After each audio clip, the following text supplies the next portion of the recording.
Madame, monsieur, bonsoir. Merci d'être à nouveau nombreux ce soir à regarder cette émission. C'est Cartes sur table, le débat. Ce soir, on parlera beaucoup de paix sociale. Vous l'avez certainement constaté. Pas plus tard que hier, un médecin du côté de Yaoundé s'est fait agresser. Aujourd'hui, c'est au tour du censeur de lycée polyvalent de Bonabéry, mais ce sont des actes récents. On peut le voir au quotidien, dans nos gestes, dans nos actes, dans nos mouvements. Les uns et les autres semblent être sous une pression qui ne dit pas son nom, et du coup l'agressivité s'installe progressivement dans la cité. Ce soir, on va essayer d'interroger ce phénomène sous l'unique thème paix sociale. Y a-t-il péril en la demeure? Que devient le Cameroun sous cet aspect-là? 4 invités, des sciences différentes qui, à partir de leurs expériences, leurs expertises, vont essayer de décrypter avec nous ce thème-là. D'abord, Armel Minka, il est observateur socio-politique, il regarde évidemment bien la scène. Bonsoir Armel. Bonsoir Dupita. Merci d'être là ce soir. C'est moi qui te remercie et le plaisir est partagé. Christian Boloyoum, bonsoir. Bonsoir Dupita. Vous êtes également observateur, secrétaire général du Collège Liberman, c'est ça?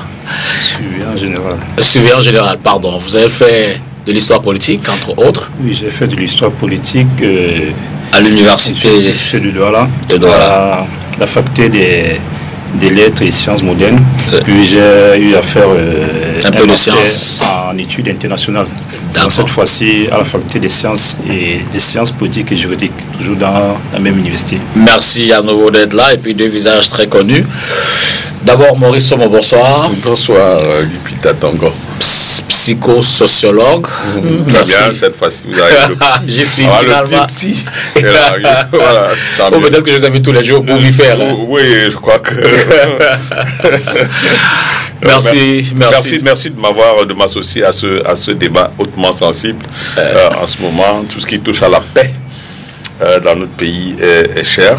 C'est difficile, c'est très très difficile en ce moment. Philippe Nanga, bonsoir. Bonsoir et salut toutes les auditrices, toutes les téléspectateurs, j'allais dire, et à tous les téléspectateurs qui nous regardent. Un bon avenir, organisation non gouvernementale évidemment, qui a une expérience assez poussée quand même sur ces questions-là, parce qu'au quotidien vous travaillez beaucoup avec des jeunes sur les questions sociales. Vous allez souvent en prison, discuter avec ceux-là qui sont pour les raisons au-delà, vous fréquentez ces divers milieux sociaux. Merci de cette amitié que vous nous faites à nouveau. Derrière la transition, on va donc rentrer d'emblée dans le débat.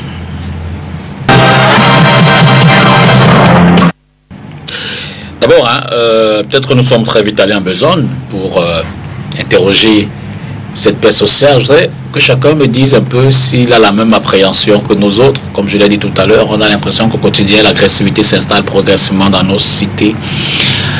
Vous, à l'observation, si on vous demandait de faire un décryptage de cette ambiance quotidienne chez les Camerounais, que diriez-vous, Armel? Oui, c'est un constat que nous partageons. Les scènes de violence de plus en plus présentes dans notre société, sur les réseaux sociaux, la violence verbale, la violence physique. Donc c'est un constat que nous partageons et c'est un fait qui nous interpelle hautement comme le disait le psychosociologue tout à l'heure. Dans les établissements, il y a quelques mois, on déplorait le décès d'un élève de suite de coups de poignard. Venant d'autres élèves du même établissement. Et puis on a des scènes d'émeutes à Saint-Mélima, à Obala, un peu partout dans le pays. De plus en plus, on connaît ce genre de situation. Et c'est relativement nouveau pour les Camerounais que nous sommes. Nous avons été habitués à un pays calme, paisible, tranquille. Et depuis quelques mois, nous vivons la résurgence de ces faits de violence. Et bien évidemment, c'est une question qui nous interpelle et qui demande qu'on s'appésantisse sur le sujet et qu'on essaie de voir comment exorciser le pays de ce démon de violence qui s'est exorcisé. Je ne l'ai pas suffisamment dit, mais j'aurais dû le préciser. Vous travaillez sur un concept du jeudi de la paix en réalité. Tout à fait. Le jeudi de la paix, c'est un concept nouveau consiste à rassembler des Camerounais d'origine, de religion, d'obédience politique différentes, pour qu'on essaie de se retrouver et de discuter du Cameroun, parce qu'en réalité, comme on l'a dit, les Camerounais n'ont jamais vécu autrement qu'ensemble, en fait. Voilà. Philippe Nanga, à l'observation, le même exercice.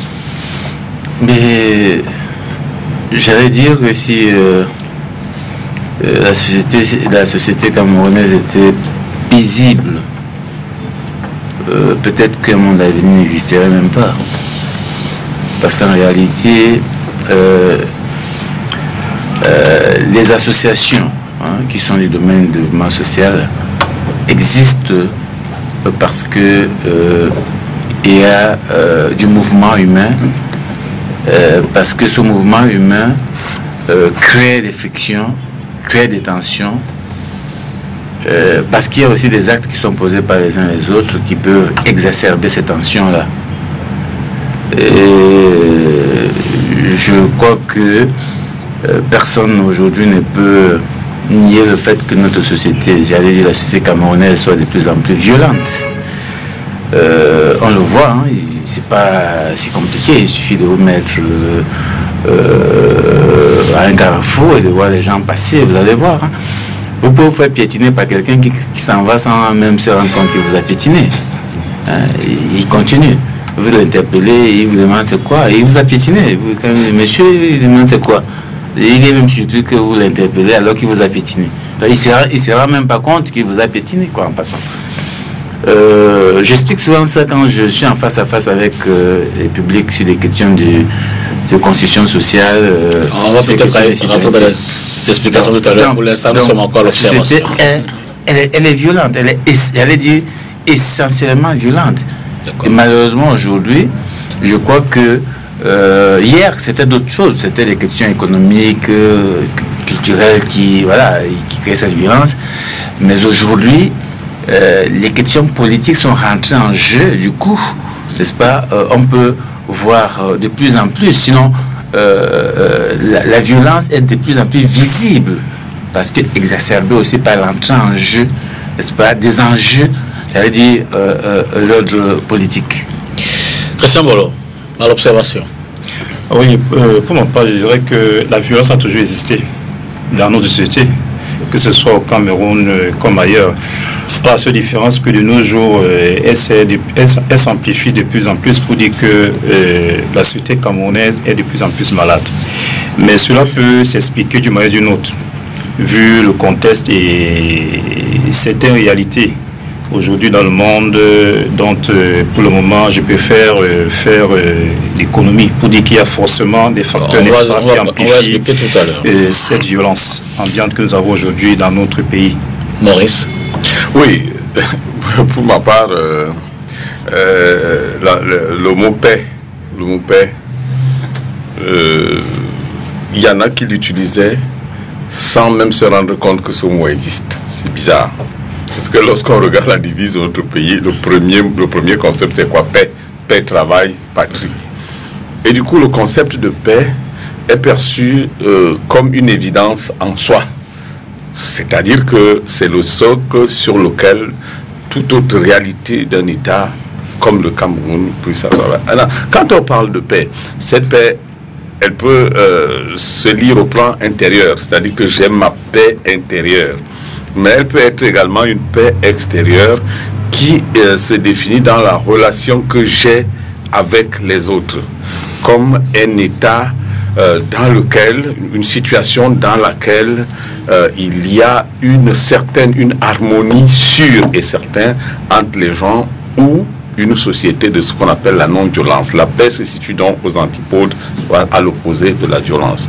Bien, quand on a dit ça, on peut se dire, en fait, le thème, il est très beau. Y a-t-il péril en la demeure?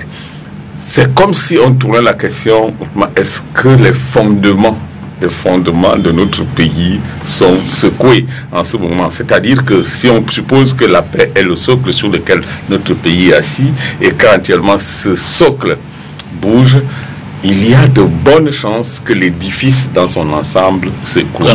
Oui, probablement il y a péril à la demeure si vraiment la notion de paix est remise en question. Peut-être qu'entre nous, on verra bien si c'est le cas. Alors, autre question. Selon que l'on se trouve en zone rurale ou en zone urbaine, le problème se pose-t-il de façon identique? Sinon, y a-t-il une variante de comportement, d'attitude dans cette ambiance sociale en fonction de différentes parties du Cameroun, Christian? Oui, qu'on soit dans la zone rurale comme dans la zone urbaine, il y a forcément des réalités en fonction de l'environnement.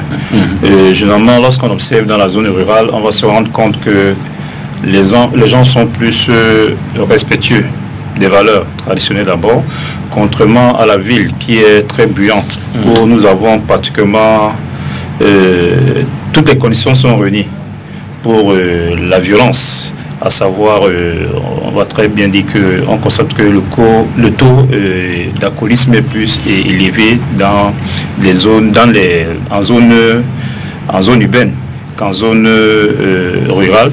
Donc il y a un certain nombre de choses telles que les réseaux sociaux aujourd'hui qui deviennent qui entrent dans notre quotidien. Donc pour dire que forcément il y a plus de violence en ville que dans nos campagnes.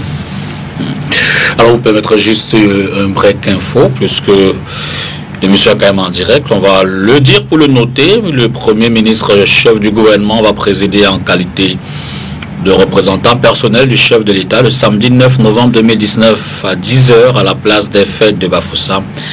La cérémonie d'hommage aux décédés de la catastrophe naturelle de Gouaché 4. Et donc, c'est une information qu'on vient de recevoir et qu'on partage avec vous. Ce sera samedi pour l'hommage national. Je voudrais un petit commentaire. Oui, avant le commentaire, relisez le mot. Est-ce qu'on parle bien d'une cérémonie d'hommage? La cérémonie d'hommage aux décédés de la catastrophe naturelle de Gouaché 4. Je ne sais pas si les autres ont perçu comme moi, hein, hommage. Tu ne sais pas. Qu'est-ce que vous percevez? Non. Hommage. Je croyais que les hommages étaient rendus à des personnes qui étaient mortes pour la patrie, qui avaient. Bon. Mais en même temps, c'est une catastrophe, non? Je veux dire qu'on peut quand même situer cet hommage, c'est un hommage national. Je veux dire que, a priori, hein, moi, c'est comme ça que je comprends ça. J'aurais souhaité qu'on trouve un autre concept à la place d'hommage. En mémoire. En mémoire, une cérémonie en la mémoire des disparus de la catastrophe. Moi je pense que ça, c'est peut-être des questions d'ordre sémantique. C'est des questions de sémantique, en effet. Mais je pense qu'ici, c'est l'idée qu'il faut saluer. L'idée qui est derrière l'idée du tout à fait. Ça, par contre, c'est irréfutable. Parce que là, on a des compatriotes qui s'en vont et puis des familles éplorées. Et puis voilà, donc je pense que le gouvernement organise une cérémonie à la mémoire des décédés, des familles endeuillées, dénote déjà d'une certaine solidarité nationale envers cette. On l'avait fait pour les écarts, c'est ça? Oui, bien entendu. Ouais, on l'a fait pour oui. Mais ils ont eu toute une cérémonie. Je suis du même avis que M. Soumou, parce que pour dire que dans ce contexte, les mots ont vraiment leur place. Un sens. Les mots ont vraiment un sens. Donc, pour dire que ça peut prêter équivoque. C'est-à-dire qu'on soit dans une sensibilité comme l'autre. Donc c'est un peu ça. Bon, dans tous les cas, c'était pas l'essentiel. Nous n'allons pas le temps d'aller relire nos livres et nos dictionnaires et nous allons voir exactement ce que c'était juste une virgule. C'est vrai que j'essaie un peu d'avoir tous les sens de ce terme, désigne à l'origine. Bon, dans tous les cas, on aura le temps d'y revenir. L'information nous tombe en brut. On aura vraiment de recul pour regarder les archives. Philippe, revenons à nos moutons. C'était pour savoir si cette pression qu'on semble percevoir est différente selon que l'on soit en zone urbaine ou rurale ou comment l'apprécie-t-on dans les diverses parties du pays? Dès lors qu'on parle de violence sociale, ça veut dire qu'il y a toujours un lien avec le milieu.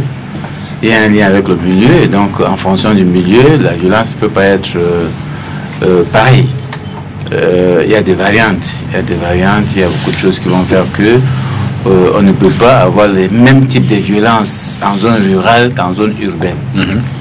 Le niveau de proximité, le niveau le mouvement humain n'est pas pareil. les problèmes ne sont pas pareils parce que en réalité, la violence, ce sont des formes d'expression. Je pense que le psychosociologue va nous expliquer mieux. Ce sont des formes d'expression en réalité et qui découlent du vécu des gens. Et ce vécu, c'est en fonction du milieu dans lequel ils sont. Et donc, en zone rurale, on n'a pas les mêmes problèmes qu'en zone urbaine, forcément. Et donc, on ne peut pas avoir les mêmes types de violences. Même si de temps en temps, on a des violences aussi en zone rurale. Ils ont leur type de violence et qui ne sont pas souvent ce qu'on vit en zone urbaine. Ce qui est certain, c'est qu'on vit beaucoup plus. D'ailleurs, on parle beaucoup de violence urbaine. Pour dire qu'en zone urbaine, il y a beaucoup de possibilités de violence par rapport à la zone rurale. Maurice? Oui, non, je vais retrouver sa position. En même temps, je dis, lorsqu'on fait le récap de ce que nous avons vécu en termes de violence dans notre pays, ça s'est passé à Douala, ça s'est passé à Saint-Mélima, ça s'est passé... Mais là, c'est le plus récent. Ça s'est passé au Bala. Généralement, c'est dans les zones urbaines qu'on note cette violence exacerbée. Bon, dans des zones rurales, on a comme parfois un transbordement de la violence qui naît en ville et qui se déporte au niveau des villages. On a l'impression que dans l'arrière virale, les gens sont plutôt en paix. Quand les gens se bagarrent au village, c'est généralement parce qu'il y a un point dans le pain de terre entre deux personnes, ils se sont, ou bien c'est généralement la copine de l'autre, comme c'est un peu rare au village, là, ça peut faire la nuit. Même si ça s'est vu ici à Nouvelle, samedi, la semaine dernière, ce qui allait engendrer des comme il a dit, donc, ils ont leur forme de violence, mais des violences relativement faibles, au point qu'on peut parler de différents entre eux, mais une violence en termes de ce que nous avons vécu, c'est-à-dire des groupes de personnes plus ou moins armées qui vont à l'assaut d'autres personnes de façon presque organisée. Ce type de violence n'est observable pour le moment que dans les villes. C'est vrai que la ville ou le milieu urbain a ceci de particulier qu'il est un environnement cosmopolite. Il est un environnement multiculturel. Bon, il est un environnement de combat permanent où des gens se battent pour le quotidien. Donc, c'est un milieu essentiellement anxiogène. C'est-à-dire que les êtres qui y vivent sont permanents. Et il a pris un exemple extrêmement, j'allais dire, patent. C'est-à-dire que quelqu'un qui vous piétine et qui ne se rend même pas compte qu'il vous a piétiné. Mais il y a pire. Vous conduisez une voiture, quelqu'un heurte votre voiture, vous essayez de demander pourquoi il vous a... Mais si vous ne faites pas attention, il est le premier à vous gifler à la limite. Cela est nécessaire. Qu'est-ce que tu faisais devant moi? Voilà. Nous allons peut-être plus tard savoir pourquoi ces personnes sont anxieuses, pourquoi le milieu urbain est pathogène par essence. Ça, on saura l'expliquer dans quelques minutes, le temps peut-être de prendre la dernière réaction. Oui, du moins, je pense que nous tous sur le plateau, nous convergeons dans le même sens que l'onde de violence qui parcourt le pays, elle parcourt tout le pays, en fait. Mais l'amplitude de violence dans les centres urbains est plus grande qu'en milieu rural, bien évidemment. Déjà, il faut noter que les enjeux économiques, politiques et sociaux se concentrent en majorité dans les centres urbains, pour le cas de notre pays. Et le phénomène d'exode rural fait que des jeunes de plus en plus se concentrent dans des centres urbains. Et maintenant, nous avons un canal de ventilation de la violence que sont les réseaux sociaux. Donc, et le taux d'utilisation, de pénétration des réseaux sociaux dans la population est beaucoup plus grand en milieu urbain qu'en milieu rural. C'est pour ça que dans les villes, on a le sentiment que le taux de violence ou l'onde de violence, elle est plus grande, elle est plus forte. Et c'est une évidence, quoi. Mais l'onde de violence, elle parcourt tout le pays parce que le même sentiment du moins de rejet ou de ton utilisé quand on aborde telle ou telle question, le ton il est le même quand on se retrouve en milieu rural ou en milieu urbain. Maintenant, l'expression, l'externalisation de ce sentiment est différente selon qu'on est en ville Oui, là, je pense que les facteurs que les panélistes évoquaient maintenant, la pression sociale, la course vers l'argent et tout le reste, tout ça, tout ce mélange de phénomènes, de paramètres crée beaucoup plus de pression sur les citadins et le rend beaucoup plus vulnérable. Alors, Philippe Ndanga a commencé à amorcer cet aspect tout à l'heure, les types ou alors les genres de violence. Vous parlez de violence politique, de violence économique, je pense bien. Mais vous êtes dans le monde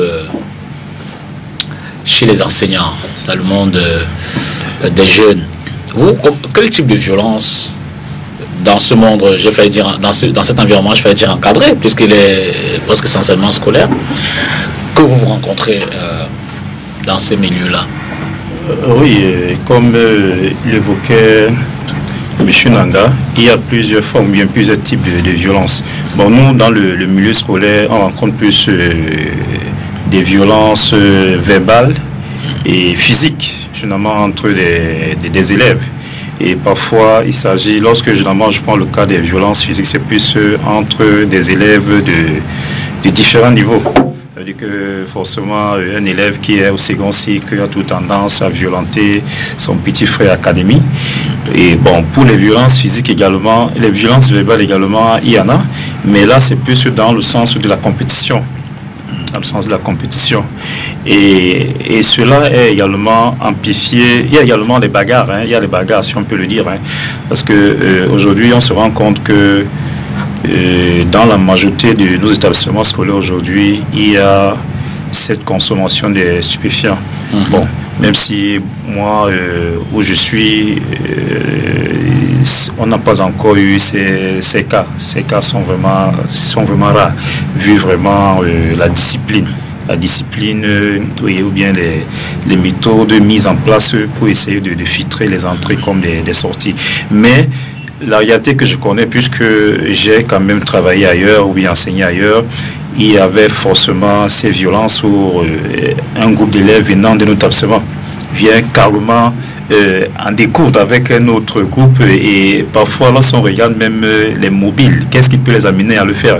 Soit c'est une histoire de petites, voilà, c'est parfois des choses banales comme ça. Bon, je pense que tout le monde est plus ou moins d'accord sur les types. Vous avez autre chose à ajouter? Vous n'en avez pas encore parlé? Peut-être dire qu'on pourrait peut-être parler à la fois de violences de type psychologique et physique. C'est un peu compliqué pour moi. En parlant, c'est-à-dire il y a l'internalisation de la violence. La violence qui est vécue par les gens, voilà, ils accumulent. Et la violence physique quand ils externalisent leurs ressentis. Absolument. Et donc ils arrivent à poser des actes violents, visibles.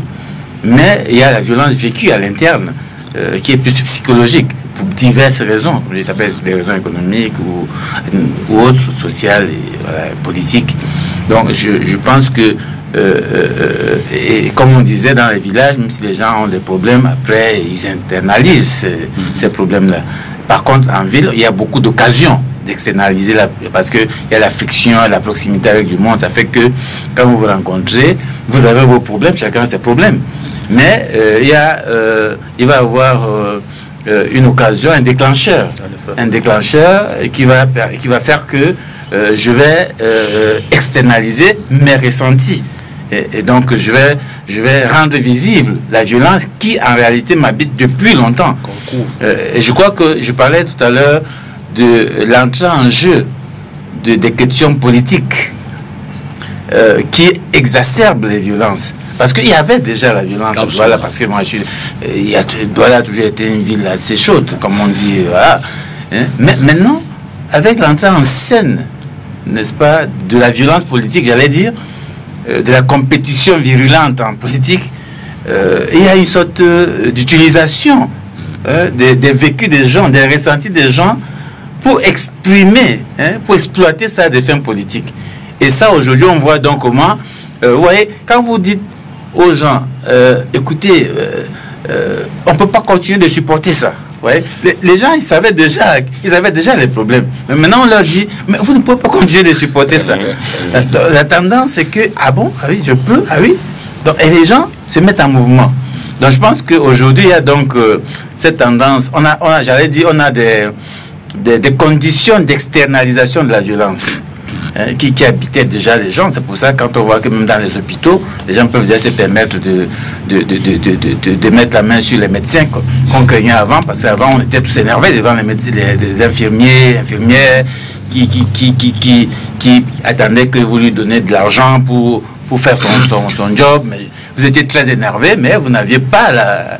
On franchissait pas la ligne rouge. Mais là, ça veut dire que là, on franchit déjà même la ligne rouge. Parce que si on va déjà jusqu'à toucher aux médecins, vous comprenez que la gravité de la situation est telle que même les enseignants, ça devient intéressant qu'on en parle, effectivement. Alors, peut-être, je vais invoquer les stats. Si l'on fait, pas de comparaison, une certaine lecture, selon vous, quelle est la classe sociale, peut-être en termes d'âge, la plus violente? C'est chez les jeunes, chez les moins jeunes, chez les adultes?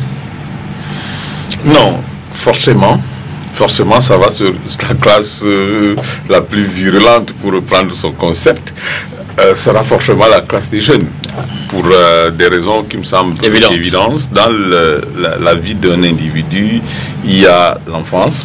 Prenons trois étapes. Il y a l'enfance, la jeunesse et l'adultité. Bien, l'enfance, forcément, c'est la période totale de l'inconscience. En fait, le combat qu'il y a là, ici dedans, c'est le combat pour la survie, c'est-à-dire le manger quotidiennement, un bout de pain qu'on se discute avec un frère, une fille, entre copains. Ça, c'est l'enfance. Maintenant, quand on est la jeunesse, c'est-à-dire qu'on la plaçons là entre, mettons, 15 et 30 ans, il y a une violence qui s'installe. Et là, avant de revenir, parlons plutôt de l'adultité, qui est quand même la phase de la maturité. C'est de l'acceptation et de la compréhension des choses. C'est-à-dire qu'à cet âge-là, effectivement, il y a certaines choses de la vie qu'on comprend et on est un peu vers le renoncement. On fait tout pour que la paix soit, pour que la paix existe, parce qu'en fait, on est même conscient de ce que une situation de non-paix est dangereuse pour tout le monde. Absolument. Et on a tendance plutôt à protéger les jeunes et les plus jeunes encore pour qu'ils ne sombrent pas en cette période. Maintenant, la période de la jeunesse, elle va s'engager forcément et plus facilement dans la violence parce qu'elle est la tranche d'âge la plus vulnérable. Elle est également celle sur laquelle la paix peut établir un socle. C'est-à-dire que la paix, si ces jeunes sont satisfaits dans leurs aspirations différentes, forcément, ils sont les véhicules de la paix. Je veux dire, le jeune, on va dire, oui, il a du sang chaud. Effectivement, il a du sang chaud pour aller à la bataille, comme il a également l'esprit aussi ouvert pour comprendre le conseil que lui donne un aîné. Voilà. Donc, c'est une tranche de personnes, en réalité, qui rame sur un fil, qui peut basculer d'un côté comme dans l'autre, en fonction du modèle de société que leur donnent les aînés et de la possibilité pour eux d'assouvir leurs différentes aspirations. Donc, et ça je ne vais pas anticiper sur ce que vous allez dire plus tard, si forcément ces aspirations ne sont pas assouvies, donc très rapidement, ils vont basculer de l'autre côté. Et comme il a dit, dans un contexte politique ou politiste, où des gens pensent qu'ils peuvent se servir de cette tranche de personnes en leur inculquant une certaine idée du désespoir dans la société, forcément, ça devient des clients faciles à recruter pour utiliser comme le bras armé de la violence dans notre société. Oui, forcément, les jeunes sont les plus exposés. C'est le grand marché. Et voilà, c'est vraiment le fief. Mais comment ça se manifeste donc en fonction des tranches d'âge, verbal, physique, de votre point de vue? Non, je retrouve déjà, les jeunes sont le terreau le plus fertile de la violence dans tous les pays du monde. Hein. Toutes les révolutions, les guerres et tout le reste sont toujours... Cette naïveté-là. Oui, cette naïveté. Qui a l'impression d'avoir été désabusée. Voilà, et qui se laisse exprimer. C'est la tranche d'âge qui, en réalité, n'a encore rien à perdre. Elle est en phase de construction, elle est en phase d'accumulation. Elle a des projets, elle a des aspirations et généralement elle se dit qu'elle devrait aller conquérir ses rêves, ses aspirations, parfois par la force. Et l'énergie qu'elle accumule du fait de la biologie fait qu'elle devient très facilement, comme je le disais, le terreau le plus fertile pour la violence. Maintenant, les classes ou les tranches d'âge supérieures, comme M. Sommo le disait, dans l'adultité, sont bien conscientes de ce que ces jeunes-là sont manipulables. Donc très facilement, ils deviennent des proies qu'on utilise, qu'on manipule pour activer, pour s'aimer et distiller cette violence dans la société. Donc les jeunes, on le voit même dans notre pays actuellement, sur les réseaux sociaux, c'est les jeunes qui sont les plus actifs. Ils sont les plus actifs, ils sont plus présents, ils sont plus disponibles, ils ont le temps et puis ils sont plus attirés par les réseaux sociaux. Et c'est un moyen pour eux de s'exprimer parce que jusqu'ici, les canaux traditionnels d'expression dans notre pays, comme notamment l'hémicycle, les plateaux télé, tout le reste, ne leur sont pas toujours accessibles. Donc ils trouvent à travers les réseaux sociaux un canal, un moyen de s'exprimer, de dire ouvertement et clairement ce qu'ils pensent. Du coup, ils y vont, ils ne sont pas canalisés, et ça va dans tous les sens. Malheureusement, ça déborde. Souvent, le cas des réseaux sociaux, ça se retrouve dans la rue, comme on le constate, dans les établissements, les écoles, au marché, ainsi de suite, et ça va tous les sens. Et puis voilà, pour ajouter un dernier élément, le phénomène vous savez comment il faut canaliser la jeunesse. Elle doit être entretenue, elle doit être éduquée, et de plus en plus de jeunes actuellement avec le phénomène de l'exode rural dans notre pays particulièrement exposent notre jeunesse au chômage et ça fait qu'elle se retrouve comme ça là. À la merci de tous ces prédateurs qui l'utilisent. Alors Philippe, Maurice et Christian, je vais un peu m'inspirer de vos différents milieux chez Fadi de travail. Vous le disiez à l'instant, Philippe, ou alors je le rappelais, vous travaillez beaucoup avec des jeunes défavorisés, des milieux sociaux, souvent dans les prisons. Ces jeunes-là, que vous disent-ils pour expliquer la violence dont ils sont souvent des auteurs? Disons qu'ils n'expliquent pas, ils justifient, on va dire comme ça. Comme l'ont dit les autres, les jeunes, c'est la tranche d'âge qui a tendance à laisser s'exprimer ses ressentis. Okay. C'est de ça qu'il s'agit. Quand on est adulte, on a tendance à les couvrir, à comprendre, puisque c'est cela. Mais les jeunes, non, ils aiment qu'on sache ce qu'ils ressentent. Donc, ils aiment rendre visible voilà, ce qu'ils ressentent. Il faut parler de leurs émotions. Mais voilà, c'est de ça qu'il s'agit. Et ils sont très fiers d'ailleurs, hein, parce que quand un jeune, voilà, quand il vous menace, il est très fier de vous menacer. Il se sent homme. Voilà, c'est ça. Donc, c'est souvent le moyen pour eux d'exprimer leur valeur aussi. Pour dire qu'il est fort, il faut qu'il tape sur une personne pour vous montrer qu'il est fort. Il a tendance à montrer que je suis fort, voilà, je suis plus intelligent, ainsi de suite. Donc, ça crée la violence verbale, physique et autres. Je pense que c'est surtout que pour eux, ils justifient leur violence par la liberté de s'exprimer. Voilà. Alors, ils vous disent que j'ai le droit d'eux. Bah, il m'a provoqué et je ne vais pas me laisser faire. Et voilà, donc pour lui, il justifie ses actes de violence. Et ça, dans le milieu jeune, c'est comme ça que ça se dit. Donc quand un jeune violente l'autre, il vous dit, voilà, il m'a provoqué. Donc c'est normal qu'il me provoque et je tape dessus. C'est normal qu'ils s'engueulent. Ils peuvent s'engueuler, ils peuvent s'insulter. Pour eux, c'est normal. Parce que voilà, effectivement, ils ont suffisamment d'énergie accumulée. Et surtout quand après, il y a les effets aussi du vécu, du ressenti, du milieu, de la situation socio-économique qui fait qu'ils ont plus du temps. Hein, ils ont du temps parce qu'après, vous allez voir qu'un jeune étudiant, un jeune travailleur, un jeune chômeur, c'est pas pareil. Absolument. Voilà, c'est pas pareil.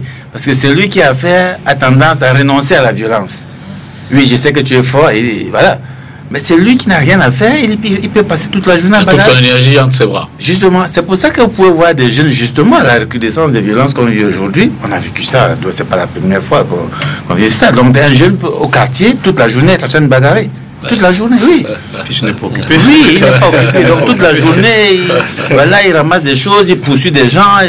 Oui, puisqu'il n'a rien à faire. Le lendemain, il peut recommencer. Donc, en fait, il faut bien qu'il s'exprime. Voilà, il faut bien qu'il se rende visible. Il faut bien que, j'allais dire, il y a aussi même derrière la recherche de la reconnaissance. Parce que c'est pas cette attitude violente que certains pensent qu'ils vont être reconnus au quartier. Et c'est, voilà, qu'ils vont s'établir. Voilà. Donc, c'est pour ça que j'ai dit, il faut inscrire la violence d'abord comme une expression. C'est pour ça qu'il faut toujours questionner la violence. Absolument. Malheureusement, chez nous, on répond souvent de la violence par la violence. Alors qu'il faut comprendre, il faut chercher à comprendre pourquoi il fait ça. C'est ça. Mais chez nous, on considère toujours, ah oui, mais il est violent. Oui, mais pourquoi il est violent? Donc, il s'exprime. Il s'exprime et c'est son moyen de s'exprimer.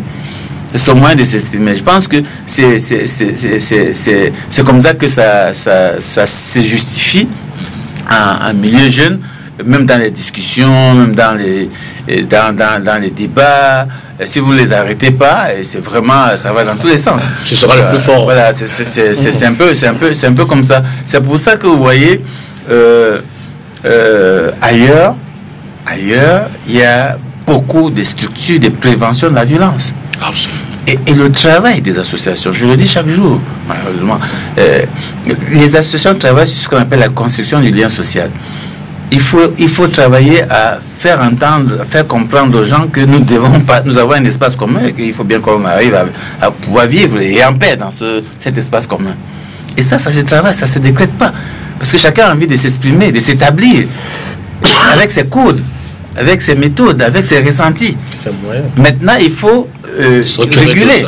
Voilà.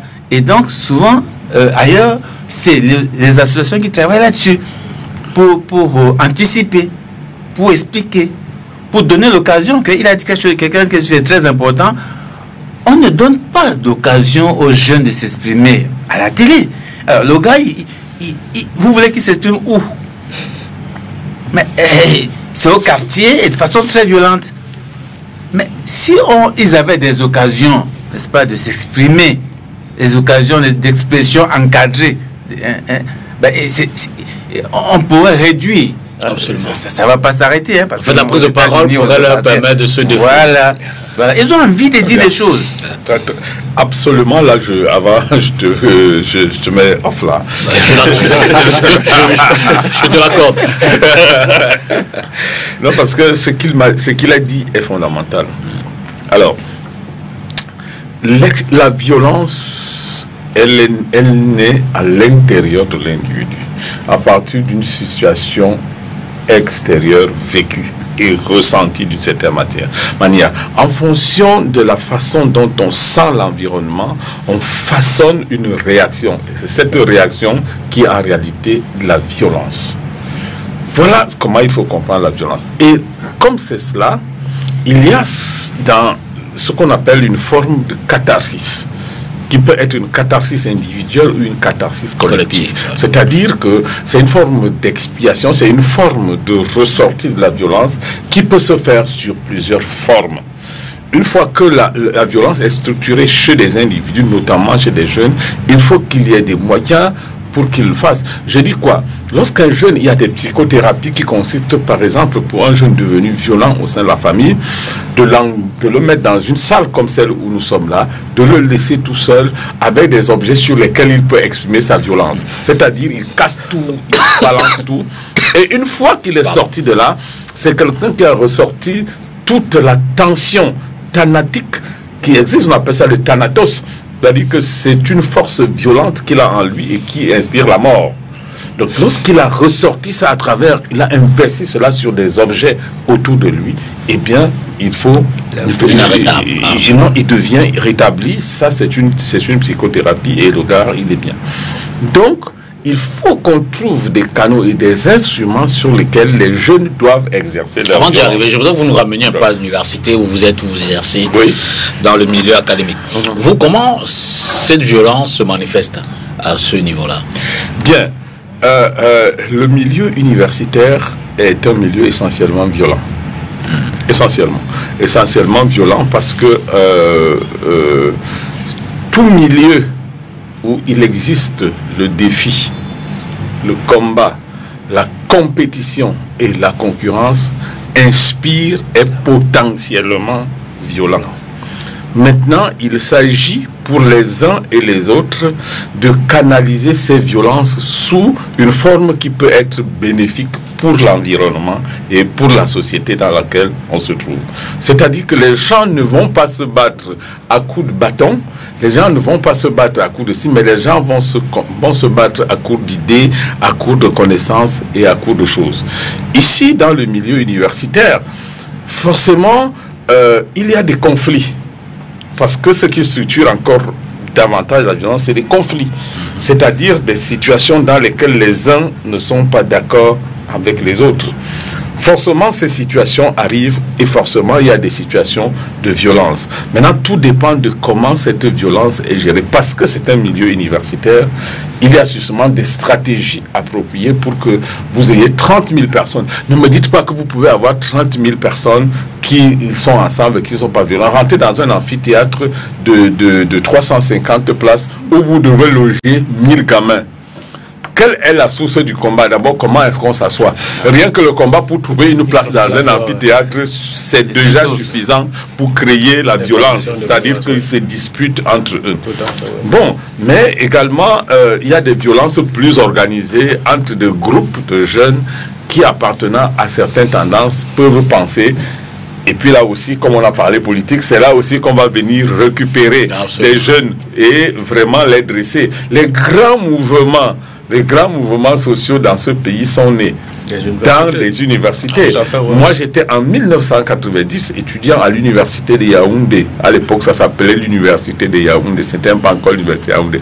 C'était l'université de Yaoundé. Quand le mouvement du Parlement naît, nous autres parlementaires de l'époque étions rangés vers une certaine tendance, la tendance Schwarzkopf et tout. Et il y avait en face une autre tendance qu'on savait inféoder au gouvernement et autres. Et donc, il y a eu ce choc qui, quelque part, a été l'exacerbation, même l'expression même de la violence.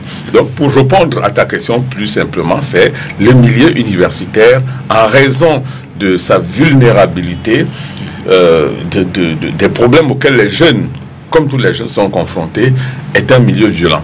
Je vais ressortir en vous faisant une relation.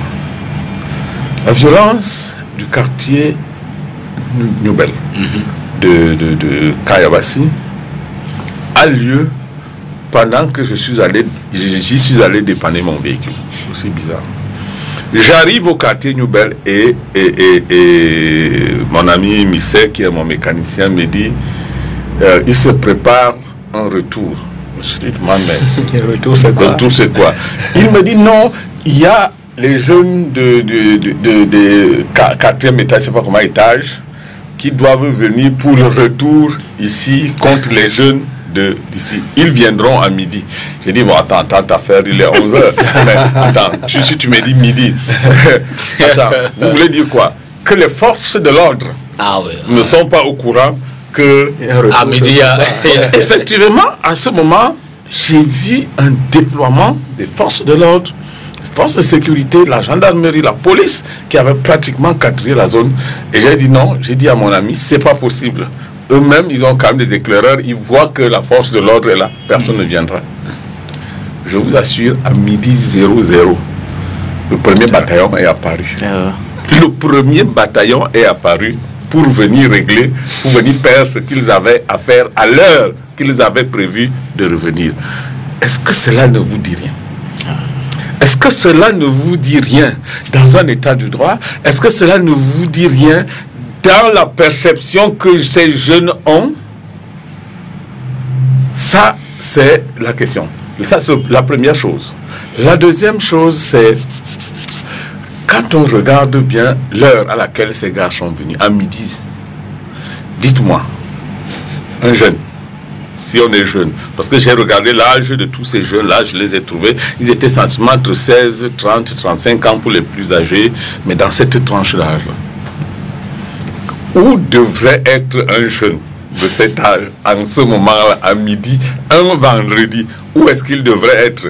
Un jeune normal, normalement constitué. Ah bon, vous dites à l'école, ou au travail, un truc. Mais s'il se retrouve là, dans la rue, posons-nous les bonnes questions. Comment se retrouve-t-il là? Bon, je ne sais pas. Ça, c'est vous qui le dites. Et ça, vous assumez. C'est ça. Moi, je n'ai juste fait que poser des questions. Comment ces jeunes se retrouvent-ils là? C'est tout, à mon sens, des questions essentielles que nous devons nous poser pour comprendre l'origine de la violence dans notre société. Pourquoi et comment en arrive-t-on là? Voilà. En milieu scolaire, la violence, comment se manifeste-t-elle? Non, je l'ai dit tantôt que la violence se manifeste plus ici par la violence physique et la violence verbale. D'accord. Et je vais revenir sur ce que les uns et les autres ont dit par rapport aux jeunes. La tranche d'âge. Nous tous sommes unanimes que la violence est plus constatée dans la tranche d'âge de la jeunesse, donc généralement les jeunes de moins de 50 ans. Et il y a plusieurs facteurs. Hein. Il y a souvent cette dictature de la gérontocratie, donc déploie souvent des jeunes, et comment ils appellent souvent ça, il y a également ce conflit de génération. Parce que, comme évoqué tout à l'heure, les jeunes, on ne laisse pas vraiment s'exprimer. Nous tous sommes dans les familles. Généralement, lorsqu'il y a une assise familiale, lorsque un jeune prend la parole, soit c'est un vieux qui dit que non, toi je n'ai rien dit ici. Pour qu'il prenne la parole, il faut que celui-là ait vraiment une assise sur le plan économique. Donc, ils ne sont pas tellement écoutés. Et ce qui fait qu'à un certain moment, pour se faire entendre, il faut forcément faire violence, il faut parler fort. Donc il y a autant de choses. Pour dire que ces jeunes sont vraiment malades.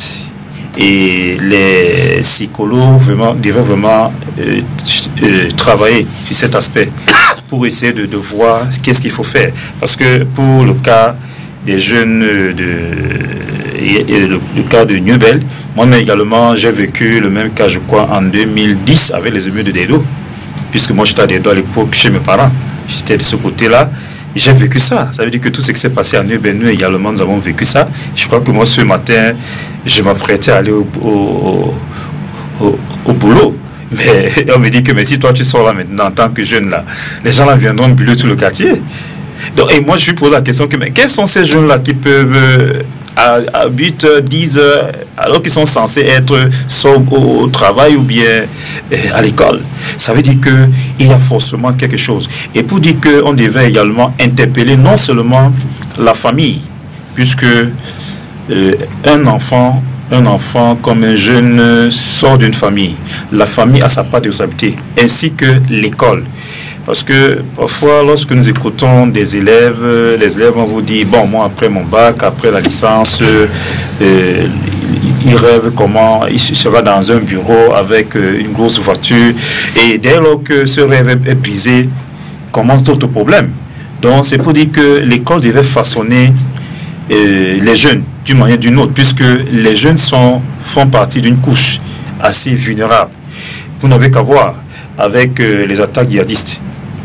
On ne va pas prendre un vieillard, c'est toujours un jeune qui a 20 ans, parce qu'il a de l'énergie, il a encore beaucoup à prouver. Donc il est tout à fait vulnérable que c'est ce dernier qu'on prenne pour donner des bombes. Donc à ce moment, l'école intervient également la santé des parents. Philippe, identifions et puis essayons d'expliquer ou alors de comprendre les causes. Non, je voudrais d'abord dire aussi à propos des causes que la violence, c'est souvent aussi le fait, très souvent d'ailleurs, le fait d'un conflit. Même pas, c'est le fait d'un conflit. Un conflit interne. Avec soi-même. ou un conflit avec vous n'arrivez pas son environnement, à digérer, à accepter un conflit avec son environnement. Donc, ce sont les causes de conflits en général. Puisqu'on l'a dit, hein, vous avez quelque chose à exprimer et vous avez plusieurs possibilités ou moyens de l'exprimer. Et donc, il y a souvent la recherche d'un déclencheur pour exprimer ce qu'on ressent. Et souvent, c'est l'environnement qui crée ce déclencheur. Et aujourd'hui, notre environnement, il me semble, est favorable à la violence. On a un environnement qui est favorable à la violence parce qu'il y a, on est dans un environnement conflictuel. Les gens sont en conflit avec eux-mêmes. Et un jeune qui est diplômé, qui avait un rêve et qui est au quartier, à jouer au damier avec des gens, il se trouve en train de faire la maçonnerie, à faire la peinture, alors qu'il a un master, 2 masters dans la peau. Ils sont très nombreux. Voilà. Forcément, il est en conflit avec lui-même et en conflit avec l'environnement parce qu'il en veut à l'environnement. Si tu permets une parenthèse, parce que juste une petite parenthèse, je faisais un cours à des étudiants et je leur parlais justement d'un chômeur. Je dis, décrivez-moi un chômeur dans un quartier. Qu'est-ce qu'il est? C'est le gars, il est propre, hein. D'ailleurs, il est plus propre que nous. Il a le temps. Son habit est bien dressé. Il est très fort dans certains jeux comme le ludo, comme le damier. Il est dans son ludo lorsqu'il a pu avoir ses beignets le matin, sa bouillie, son BH. Qu'est-ce qu'il fait? Quand il est là, il voit quelqu'un qui passe dans une voiture. Qu'est-ce qu'il dit? Les voilà. Les voilà. C'est-à-dire que les voilà. Il désigne de responsable. Oui, de sa situation. Regardez, il passe avec les voitures. Enfin, ils sont responsables. Voilà comment, progressivement, lui, il entre déjà en conflit avec la société. Voilà. Et ça veut dire que si un moyen pour lui se trouve quelque part de se venger et d'attaquer, il le fait sans hésiter. Justement, ça, c'était juste une parenthèse. Allez-y. Je crois que c'est effectivement ça. Donc, ce sont les situations. C'est pour ça que je dirais que notre société aujourd'hui est essentiellement conflictuelle parce qu'il y a les problèmes économiques qui ont atteint un niveau quand même très important. Le taux de chômage, moi, quand vous circulez à Douala, vous vous demandez si on est toujours à Douala, la capitale économique. Il y a de moins en moins des entreprises qui sont ouvertes, qui emploient des gens. Et regardez, quand vous voyez le nombre de bensikineurs, vous vous demandez, mais est-ce qu'il y a encore l'emploi au Cameroun? C'est des milliers de personnes. Vous vous rendez compte que ce sont les chômeurs? Il y a 15 ans, on n'avait pas ces motos-là. Et ces gars-là étaient au quartier, hein, ils foutaient rien, ils faisaient rien. Et aujourd'hui, ils sont dans le Bensikin. Et donc, voilà un autre, j'allais dire, facteur de violence. Parce que là aussi, j'explique aux gens, vous prenez votre moto, même si vous êtes un enseignant, vous prenez la moto de la journée, là, vous devenez, vous changez d'attitude. Parce que la confrontation avec l'environnement, le vent, la poussière, la chaleur, ça élève la tension en vous. Et vous en voulez à tout le monde. C'est pour ça qu'ils s'engueulent là, ils s'insultent. Et quand vous rentrez le soir, vous vous rendez compte qu'on n'a pas suffisamment d'économie. Voilà. L'enfant est tombé malade, tout ce que vous avez bossé la journée, c'est parti dans la maladie, et ainsi de suite. Donc non seulement l'environnement de travail est violent, mais vous êtes encore face à des difficultés économiques pour pouvoir résoudre le problème auquel vous faites face. Donc, il y a cette violence-là. Ça, c'est entre autres. Et donc, quand vous quittez la violence individuelle, interne, et que vous avez la violence avec, comme je vais dire, pas la violence, je parlais du conflit. Quand on parlait du conflit interne avec le conflit externe, avec le conflit avec l'environnement, maintenant il y a que vous recherchez, c'est pour ça que vous recherchez les causes. Et les causes, vous les voyez chez chaque personne qui a une situation différente de vous. Absolument. Donc, elle semble être responsable de votre situation. Même votre voisin qui a son travail est un problème pour vous. Parce que votre frère est un problème pour vous. Vous voyez?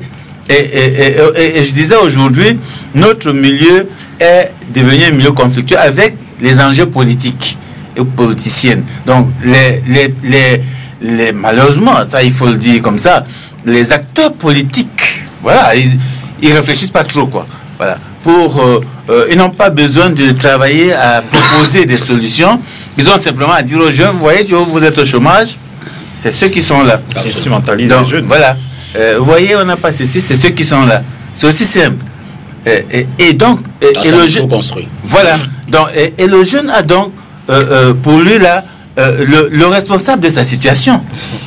Il a le responsable de sa situation. Il ne veut pas savoir si c'est lui qui lui dit que c'est lui qui est responsable va pouvoir résoudre le problème. Il constate seulement qu'il y a un responsable de sa situation. Donc, on a vraiment un milieu aujourd'hui qui est essentiellement conflictuel. Et c'est pour ça que, vous voyez, la question de la tribu aujourd'hui, qui est à la réalité un faux problème. Parce que les mecs qui se retrouvent au bar pour boire leur bière, on s'en fout qui est Bassa, Américain, machin. On s'en fout.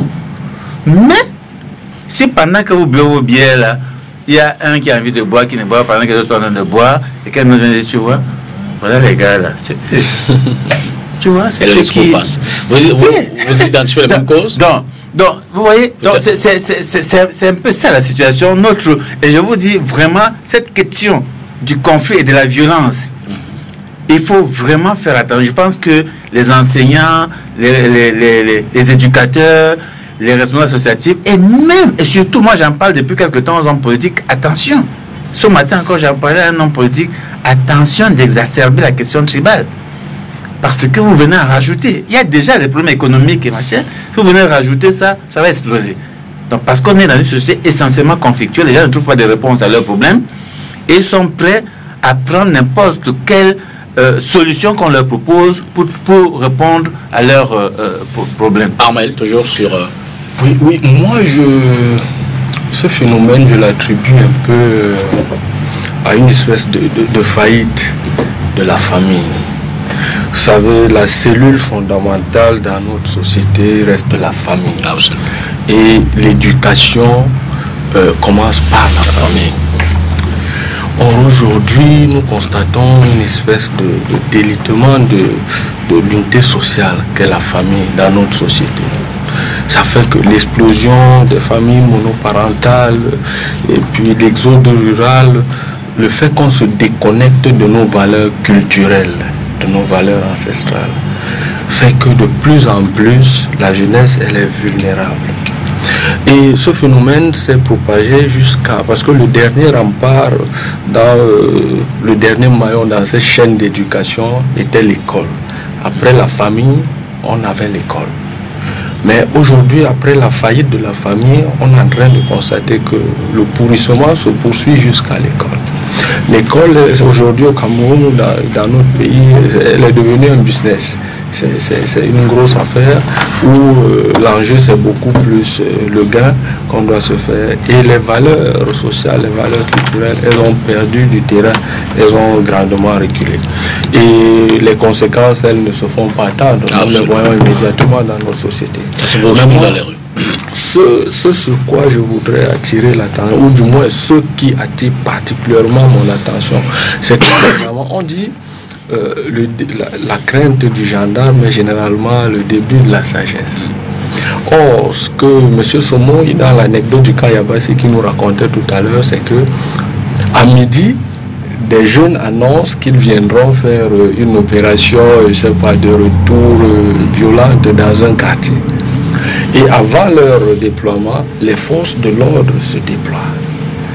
Elles quadrillent le quartier. Mais la présence des forces de l'ordre n'est pas suffisamment dissuasive pour repousser les jeunes qui arrivent. Ils arrivent, ils attaquent, ils rentrent et puis commettent leur forfait. D'autres même arrivent en renfort. Ce phénomène n'est pas isolé. Dans les rues de notre ville, de notre pays, très facilement, on voit des taximens, des benzikineurs, des usagers ordinaires qui affrontent violemment les policiers, les gendarmes, en des termes difficilement reproductibles ici sur un plateau de télé. Donc, et on l'a vu dans les établissements. Après le gendarme, on avait l'enseignant qui, après le parent, représentait la tutelle intellectuelle et morale. Mais aujourd'hui, nous avons des élèves qui franchissent le Rubicon et agressent leurs enseignants. On a vu des parents qui partent de la maison et agressent des enseignants devant leurs enfants. Bien sûr. c'est des phénomènes qui se multiplient dans notre société. Des gendarmes, des policiers qui se font agresser. Et donc ça témoigne d'un malaise général qui trouve son origine dans la faillite de la famille. Et c'est un chantier qui interpelle tout le monde. C'est un chantier qui interpelle. On va parler des responsabilités tout à l'heure. Alors, toujours sur les causes. Je ne vous ai pas pris dessus. Non, moi je dis, je peux tout simplement dire, comme tout à l'heure, les causes sont multiples. Il y a d'abord l'éducation. Nous avons dit tout à l'heure que l'éducation commence par la famille. L'école est là pour accompagner. Bon, maintenant, dans la famille, il y a aujourd'hui la conjoncture économique qui fait en sorte qu'à un certain moment, le parent ne peut plus subvenir aux besoins de ses enfants, ne peut plus les scolariser. Ce qui fait qu'à un certain moment, il perd l'influence. Il n'a plus vraiment le contrôle sur ses enfants. Ce qui fait que les enfants sont jetés en pâture. Les alcools, le tabac, et ainsi de suite. Bon, moi, je vais tout juste un exemple. J'ai vécu une scène dans la maison, je ne sais pas quoi, d'un ami. Je suis arrivé chez eux, mais c'est sa petite soeur qui rentre. Il ne sait pas quoi un lendemain. Le père, son papa lui demande mais où as-tu passé la nuit? Et il répond à son papa que si je dormais ici, là, est-ce que tu devais me donner l'argent de baigner le matin? Donc c'est pour dire que, parce que le parent est incapable vraiment d'assurer sa fonction. Donc c'est tout à fait normal, il y a faillite au niveau de la famille. Et il y a également la société aujourd'hui. Parce que je me rends compte que de jour en jour, notre société tend à s'occidentaliser avec les réseaux sociaux, la télévision. Aujourd'hui, les enfants, les jeunes se comportent comme si la vie est une fiction. Parce que vous voyez en route quelqu'un qui s'amuse. Moi, par exemple, j'habite la cité Sicam, d'ailleurs le stade Sicam, où je suis entouré à côté de l'université où il y a les bars et les snack bars. Mais chaque matin, je vis les scènes de violence. Ou pour une histoire de femme, une histoire de pot de vin, un jeune casse la bouteille pour poignarder l'autre. Et parfois devant un policier qui est en train de diriger la circulation. Donc, il y a tellement de causes qui sont multiples. Vu cela, il y a également le politique également. Le politique également qui instrumentalise les jeunes en leur faisant croire que le malheur vient de leurs adversaires qui sont aux affaires. Donc aujourd'hui, pour dire que les médias ont également un très grand rôle à jouer. Parce que nos dirigeants aujourd'hui devraient amener les médias à sélectionner, par exemple, des émissions. Parce que lorsque je regarde aujourd'hui dans nos télévisions, et surtout les télévisions étrangères, il y a trop de scènes de violence. Et même les dessins animés, les dessins animés que nous voyons aujourd'hui, il y a tellement de violence. Et est-ce que, je me pose la question, est-ce que ces enfants qui regardent ces scènes-là de violence, est-ce qu'ils sont capables de discerner la fiction à la réalité? Puisque, étant enfants, ils ont toujours tendance à reproduire tout ce qu'ils voient. Maurice, si les parents jouent convenablement leur rôle d'éducation, lorsque un enfant regarde une émission de télévision, le parent doit être là pour lui expliquer qu'il y a une différence entre les images qu'il regarde et la réalité. Ce n'est pas seulement une affaire de gamin, même une affaire de grande personne. Une grande personne, quand vous regardez une femme scotchée 24 heures sur une série novelas, venez lui dire là des scotchés là et lui dire que en réalité ça va rester dans la télé. Mais il y en a qui pleurent au point de couler les larmes, n'ont rien compris, ne le reprocher donc pas aux enfants qui non. Ce que je veux dire, c'est que c'est vrai qu'on peut questionner les politiques publiques de prise en charge et d'accompagnement des jeunes de façon à ce qu'ils sortent de là. C'est vrai qu'il faut questionner les parents, les familles, les cellules familiales dans l'encadrement qu'ils devraient apporter aux jeunes et qui malheureusement est mauvais et crée plutôt des jeunes violents. Ça, il faut le questionner. Je veux dire que, s'agissant des politiques publiques, le milieu universitaire, puisque tu as posé la question, lorsque nous sommes dans des années 70-72, où l'université camerounaise, ou l'université fédérale qui existait à l'époque, a quelque chose comme 500 étudiants. Les 500 étudiants sont bénéficiaires des bourses, c'est-à-dire que c'est des boursiers, c'est des gens qui sont logés dans des mini-cités, c'est des gens qui sont véhiculés par bus, c'est des gens qui sont bien gavés de nourriture dans les restaurants universitaires. C'est des personnes qu'on sait connaître être la crème du pays et sur lequel une jeune fille peut jeter son dévolu sachant que son avenir est assuré. Voilà l'étudiant de certaines années. Alors, lorsqu'on arrive aux années 1990, lorsqu'on est passé de quelques 500 étudiants à près de 50 000 étudiants dans une université, d'abord, la bourse vient de sauter. C'est-à-dire que l'étudiant qui, lui, à la fin du mois, attendait 30, 40 000 qui lui soit versé pour son vécu, on lui demande en contrepartie de payer plutôt ses études. Vous voyez, on ne parle même pas du retrait simple de ça, la pression, mais on parle plutôt d'une situation où il doit payer.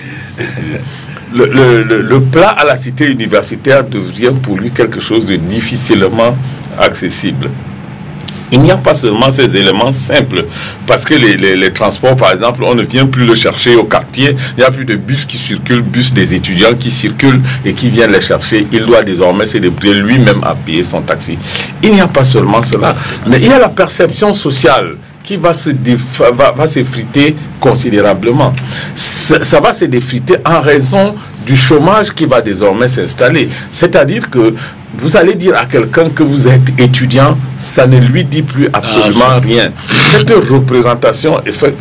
Qu'est-ce que vous voulez que cet étudiant revienne? Celui qui connaît l'histoire de l'étudiant de son pays, qui sait la position qui est la sienne aujourd'hui, comment voulez-vous que cet étudiant ne devienne pas violent?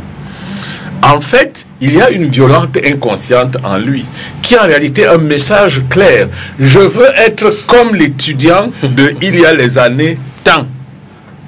Mais alors, est-ce que les pouvoirs publics ont pris donc des mesures pour expliquer suffisamment aux jeunes, notamment à ces étudiants, qu'en réalité, on est passé d'une période de vache grasse à une période de vache maigre et que maintenant, il va falloir se serrer la ceinture. Certaines situations, certaines décisions sont arrivées comme ça, avec une telle brutalité qu'à un moment donné, ces enfants ne savent même plus très bien s'il y a quelqu'un qui en réalité quelque part est en train de s'occuper d'eux. Donc, cette chute de la représentation sociale, ce manque, ou si vous voulez, cette cessation des moyens d'accompagnement de l'étudiant vont donc concourir à former un jeune qui forcément va se retrouver là où il se retrouve. Effectivement, il a commencé par aborder cette question de jeunes qui défient l'autorité publique, qui défient les forces de sécurité.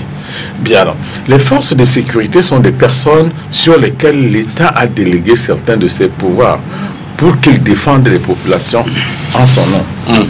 Alors, si vous avez pris une partie de vos pouvoirs et vous avez investi quelqu'un de ces pouvoirs, vous avez dit, vous allez désormais combattre pour moi. Et qu'à un moment donné, vous vous rendez compte, et je suivais un débat télévisé aujourd'hui, le professeur Biélois qui est recteur de l'université attention, il y a des éléments simples de la société. Il y a un des deux soirs. Il y a des éléments simples de la société et que des gens prennent pour de la blague, mais c'est de véritables vecteurs de la violence. Lorsque vous appelez dans un commissariat ou une gendarmerie et qu'on vous dit qu'on n'a pas d'éléments pour intervenir. Ah ouais. Mais ça, c'est extrêmement grave. Qu'est-ce que vous décidez en ce moment? Vous dites, ok, nous-mêmes, nous prenons en charge. Lorsque depuis, l'État a investi ses missions dans ce qu'on appelle les groupes d'autodéfense, dans les quartiers et tout cela. Donc, en fait, l'État serait-il devenu si faible? Oui, il faut bien que tout le monde s'investisse là-dedans. Mais moi, je voudrais pouvoir être en sécurité sans avoir, quand je dors chez moi, sans avoir à m'organiser pour ma propre sécurité. Je voudrais savoir que la police est à côté, je voudrais savoir que la gendarmerie est à côté. Maintenant, eux, ils vont trouver sûrement leur moyen de se justifier aussi et de se défendre, parce que je ne vais pas être interpellé tout à l'heure. Là, ils peuvent me trouver leur moyen. Ils ne sont pas nombreux, ils n'ont pas de moyens. Ils peuvent se justifier. Donc, c'est pour dire que, à la vérité, l'accompagnement de ces jeunes est un véritable problème qui justifie ou qui est l'une des causes principales de la violence. Il faut que... J'étais à Ngaoundéré, il y a 2 semaines, à l'occasion d'un salon, et il y a les petits dessins. Il y a les petits dessins que les jeunes se font sur la figure, là, c'est-à-dire ces petits dessins d'images et du tout. Il y a un jeune très noir comme ça veut être les populations de ce côté quand quelqu'un veut être noir. Et le petit, lui, il a mis son truc là, c'est écrit la bire. Ah ouais, c'est-à-dire que il s'est fait décider un truc, la bire. Je l'ai appelé, il dit, ben, mon fils, tu as mis sa bire. Qu'est-ce que ça veut dire pour toi, bire? Il dit, bire, parce que moi, je veux devenir un birois. Bire parce que je veux devenir un birois. Bon, alors, je lui dis, le birois, qu'est-ce qu'il fait? Il dit, mais le birois, il est fort. Quand il prend son fusil, il tue. J'ai mis les mains sur la tête, j'ai dit, Seigneur, voici la référence que le type a. Lui, il a l'idée d'un bire comme de quelqu'un de violent. Ouais. De violent et de tout. En réalité, il n'a même rien compris de tout ce qu'il fait. Alors, il n'est pas le seul. Il y a beaucoup de jeunes comme ça qui, en fait, qu'il faut accompagner. Quand ils ne sont pas accompagnés, comme celui-là, s'il ne devient pas birois, avez-vous une seule idée de ce qu'il deviendra plus tard? Est-ce que vous avez une idée? À défaut de devenir bir, c'est un potentiel violent de la société. C'est-à-dire que cet instinct qu'il a, si ce n'est pas domestiqué dans une activité comme celle-là, eh bien, il devra créer un petit groupe pour lequel il va démontrer peut-être au quartier qu'il est fort et il va aller au défi. Il y a donc une question d'éducation. Et c'est pour chuter sur l'éducation au sein de la cellule familiale qui est effectivement l'une des composantes fondamentales de la violence. Ils sont là à midi pour venir faire le retour. Ils ont 10 ans, 15 ans, 20 ans. Ils sortent des familles. C'est-à-dire qu'ils sont partis des domiciles des parents. Des parents ont vu des enfants partir de la maison, s'habiller et prendre des gourdins, des maquettes, et ils s'en vont exercer leur droit de retour, comme ils s'appellent. Les parents ont vu et sont restés tranquilles. Mais si un parent va vous dire, non, qu'est-ce que tu veux que je fasse? Moi, il m'a déjà dépassé. Non, un enfant d'1 an ne vous dépasse pas. Un enfant de 2 ans ne vous dépasse pas. C'est que dans l'échec du processus d'éducation, il y a à côté d'autres qui ont bien éduqué leurs enfants au point, même si c'est en 30 ans, quand il lui dit « assois-toi », il s'assoit. Pourquoi est-ce que le vôtre, qui n'a que 20 ans, ne peut pas s'asseoir lorsque vous lui demandez de s'asseoir? Crise d'autorité au sein de famille parce que échec de modèle d'éducation, finalement, certains parents démissionnent et voilà. Donc, voilà une des causes fondamentales de la violence. Je voudrais quand même... pas pour dédouaner les parents, mais pour dire que il faut inscrire cette démission entre guillemets des parents dans l'environnement. Quelqu'un l'a dit d'ailleurs, la perte d'emploi, la perte des moyens, les familles monoparentales, la maman se lève à 5 heures pour préparer les beignets, donc elle n'est pas là, elle va vendre les beignets jusqu'à 11 heures. Elle va rentrer fatiguée, commencer à prêter ce qu'elle va vendre demain. À quel moment elle va éduquer les enfants? À quel moment elle va accompagner les enfants? Elle n'a pas. Pour celles qui a quelque chose à faire, d'autres ont perdu complètement leurs parents. C'est eux qui ont assiégé la maison. Le parent ne vit plus, la maman est vieille. Et donc c'est eux qui sont les patrons. C'est même eux qui vont faire trouver un peu de moyens pour nourrir la maman qui est vieille à la maison, qui fait rien, qui n'a plus de force. Et parfois aussi, sans tout couper, et ceux qui ont perdu les parents ou bien qui n'ont pas de parents, qui ont des parents qui n'ont pas de moyens, et il y a forcément quelqu'un dans la famille. Mais c'est pour dire qu'il y a des gens qui ne veulent pas aussi prendre le relais. Bien sûr. Il y a pas, parce que dans nos familles avant, à côté, il y avait soit un oncle, une tante qui pouvait... Avant, mais aujourd'hui, justement, la situation économique a fait que ces possibilités sont de moins en moins existantes. Donc, les gens sont devenus... Parce que, non, au-delà de ça, il faut dire la vérité aussi. Au-delà de ça, les gens ont de moins en moins de moyens. Ça, il faut le dire. Effectivement, il y avait des gens qui pouvaient avoir 5 cousins, 3 nièces, ainsi de suite. Mais les gens ont de moins en moins de moyens. C'est une réalité. Ça, on ne peut pas l'éluder. Donc, alors, comment est-ce qu'on résout ce genre de problème? C'est à travers des structures alternatives. On n'en a pas. C'est-à-dire, une famille qui n'a pas les moyens d'encadrer parce que le père sort, la mère sort, il y a des structures d'encadrement, n'est-ce pas, qui sont là pour justement s'occuper des enfants quand les parents ne sont pas là. Des enfants qui sont dans la situation abandonnée, entre guillemets, eh bien, il y a des structures qui sont là pour encadrer ces enfants qui n'ont pas de parents, qui sont en situation difficile et autres. Je pense que ça, c'est une situation qu'il faut prendre en compte, qui peut justifier aujourd'hui qu'on ait de plus en plus des enfants qui, justement, peuvent se comporter comme ça, c'est dans une situation où ils sont extrêmement violents. Et aujourd'hui, dans tous les cas, dans toutes les sociétés, et même en Europe, les quartiers que vous allez voir à forte recrudescence de violence, c'est les quartiers pauvres. Donc il y a un lien, pour dire qu'il y a un lien quand même étroit, n'est-ce pas, entre la situation sociale et la situation économique. Donc ça, on peut pas, il y a un lien étroit. C'est pour ça que vous allez voir la réaction des jeunes de certains quartiers que je ne voudrais pas stigmatiser va être différente de la réaction des jeunes d'autres quartiers. Parce qu'il y a des jeunes qui sont dans des quartiers qui vivent une condition difficile, même seulement du point de vue de l'urbanisation. C'est-à-dire quand il pleut, c'est compliqué, quand il fait chaud, c'est compliqué. Il doit se battre pour résister. Voilà. Ce gars va développer la violence par rapport à un autre gars qui est dans des quartiers où il entre avec la voiture, ils sont dans la barrière, ils regardent la télé, le matin il est accompagné par un chauffeur à l'école. Les attitudes sont différentes. Et toutes les études montrent bien que très souvent la violence qu'on décrit dans les quartiers qu'on connaît à Douala, c'est souvent le retour qu'on entend là, c'est souvent le retour même du regard de la représentation que les gens ont vis-à-vis de l'environnement. C'est-à-dire qu'ils sont stigmatisés parce qu'on dit que ce sont les bandits. C'est le quartier des bandits.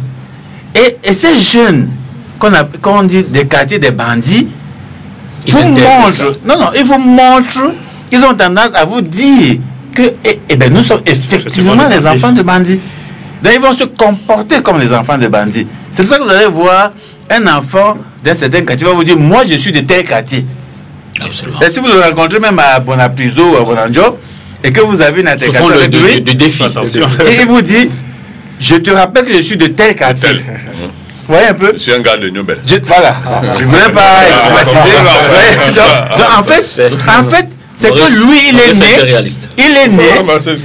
né et il a trouvé qu'on dit qu'à New Bell, c'est les bandits. C'est ça, en fait. Il n'est pas bandit. Mais il est né, il a grandi, il a trouvé qu'on dit. Parce que quand il va à l'école, on dit, vous les enfants de New Bell, là, bien vous les enfants de tel quartier, là. Et il développe ça en lui, et il a tendance à refouler. C'est pour ça qu'il faut faire attention avec la stigmatisation aussi. Ça, son effet, n'est-ce pas, dans les comportements et les attitudes des jeunes. Absolument. Je souhaitais rebondir par rapport à ce qu'il disait, parce que quand on a identifié les causes, les responsables, on a parlé de la famille, de l'école, et ainsi de suite. Mais je constate qu'on n'a pas suffisamment parlé des pouvoirs publics. Ah oui, les pouvoirs publics.